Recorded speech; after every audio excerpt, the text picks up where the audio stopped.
Монголчуудын нүүдэлчин ахуй амьдрал бусад улс оронтой харьцуулахад өргөн удам газар нутагт тархан суурьшиж байдгаараа өвөрмөц онцлогтой. Тэр дундаа малчин түмэн газар нутгийнхаа эзэн болж байгаль хөрш шорогоон хамгаалж эх орныхоо ширхэг чулуу ус оймод ан амьтнаа хайрлан хамгаалах үйлсэд нэгдэн нийлж ирсэн. Үүний нэг тод илэрлэл нөхөрлөл юм. Алс баруун хязгаар нутгаа хамгаалж байгаа Говьлтай Ховд аймгийн нөхрөлийн зохицуулагч нартай ярилцсан. Тэд дөргөн нуурын экосистем байгаль орчныг хамгаалах ажлынхаа тухай болон хоёр сумын нөхрөлүүдийн хамтран эрхэлдэг дөргөн хатан эко кампийн үйл ажиллагааны тухай туршлагаасаа хуваалцсан юм а. Манай сумын хувьд болохоор нөхрөлийн холбоогоор дамжуулаад эко камп дөргөн хатан эко камп гэдэг эко кампийг нөхрөлийн малчин өрхүүд маань Ховд аймгийн Чандман сумын бас дөргөн хатан эко кампийн өмнө ажилладаг байсан энэ малчин өрхүүдтэй хамтарч 2024 оноос хойш ингээ үйл ажиллагаа хэрэгжүүлж эхэлсэн.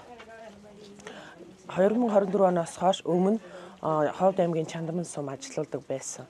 Яагаад хамтрах болсон бэ гэхээр адилхан нэг чиглэл дор энэ малчин өрхүүд байгалаа хамгаалъя гэсэн ийм хүрээнд дор адилхан ийм сэтгэл нэгдэж байгаа учраас хамтрия гэдэг тийм шийдэлд хүрсэн. Говьлтай аймгийн Хөхмөрт сум нь болохоор Ховд аймгийн Чандман сумтай хилэлдэг. Дөргөн нуурын ус маань болохоор Ховд аймгийн газар нутагт орчдог. Яг ингээ хуура шороо маань болохоор Говьлтай аймгийн Хөхмөрт сумдаа ордог.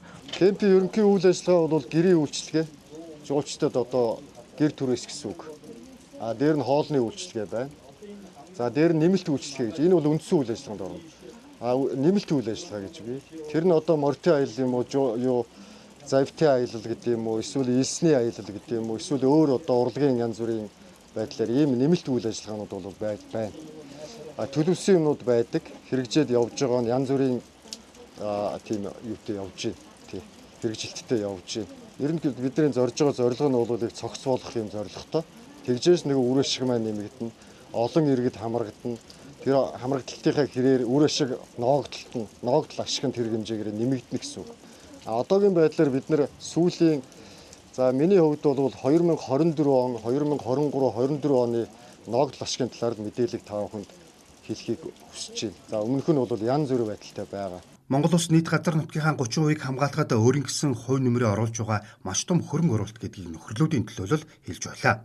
Нөгөө талаас нөхрөлийн зохион байгуулалтанд орсон малчин иргэдийн орлогыг нэмэгдүүлэх, байгалаа зүй зохистой ашиглах, хамгаалах нь чухал. Улсын хэмжээнд нийт 1200 орчим нөхрөл үйл ажиллагаа явуулж, байгаль хамгаалах, байгалийн нөөцийг зохистой ашиглах чиглэлээр ажиллаж байгаамаа. Манайх болохоор 12 нөхрөлтэй манай Тонгол сум. Тэгээд нөхрөл болгоноос нөхрөлийн ахлагч гишүүдүүд ирсэн байгаа. Манайх болохоор одоо сурын эдлээр хийж байгаа хүрээд нөхрөлгээд тэгээд энэ сурын эдлүүдийг болохоор одоо тэнд байгаа нэг малчин залуучуудаа заагаад ирнэ. Нөхрөл байгуулснаас хойш залуучууд нь малаа малж байгаа залуучуудаа заа сургаад тэгээд явж байгаа. Тэгээд нөхрөл манайх болохоор одоо нэг буулаг шаанд мандаа хамгаалах тийм чиглэлээр бэлчээр яваараа нөхрөл байгуулад явж байгаа. Одоо манайх болохоор одоо юун дээрээ одоо буулаг шандан дээрээ яаж байгаа.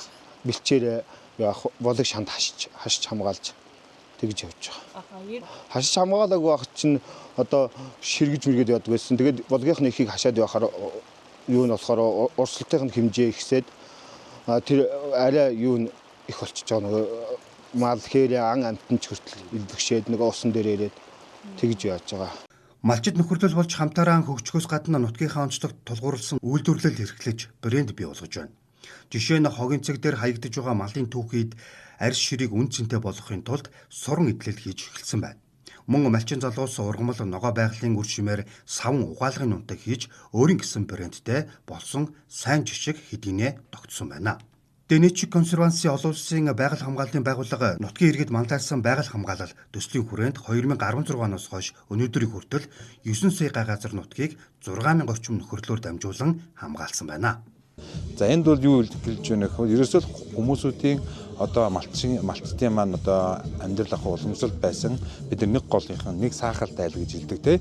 Эднэр маань нэг гэсэндээ яг нэг голоороо саахалт айлууд болоод саахалт айлууд маань санаагаа нийлүүлээ те бүгдээрээ ерөөсөө эргэн тойронд амьдарч байгаа малынхаа бэлчээр ус өвс одоо юу те ан амьд энэ бүгдийг нутгийн иргэд маань өөрсдөө та хэд харж хандаач. Энэ дээр бол төрийн одоо үйлчлэгээр энэ бүх газарт бол хурж ажиллаж чадахгүй, хамгаалж чадахгүй. Тэгэхээр энийг бол тэнд амьдарч байгаа иргэд айл сахалтаараа нийлээд харж хандж байгаа ч.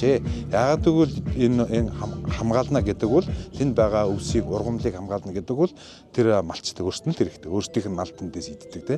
Тэгэхээр урт хугацаанд яг нүүдэлчин ахуй соёлоо авч үлдэх юм бол бэлчээрээ, уул усаа цэнгэгэм байлгах энэ бүгдийг бол малчин өөрөө одоо гар бие орж одоо анхаарал хандуулахаас шаардлагатай байгаа. Энэ үүднээс яг энэ нутгийн иргэдээр дамжуулж энэ одоо уламжлалт бидний энэ амьдрал байсан зам заншлыг одоо уламжлалыг бол нэгсэндээ илүү сэргээд сануулж одоо илүү одоо хуулийн талаас бас ямар боломжууд байдгийг бэ гэдэг талаар нь малтад тайлбарж өгдөг юм байнамаа. Дэничи консерваци олон улсын байгаль хамгааллын байгууллага 3 төсөл хэрэгжүүлж байгаа юм.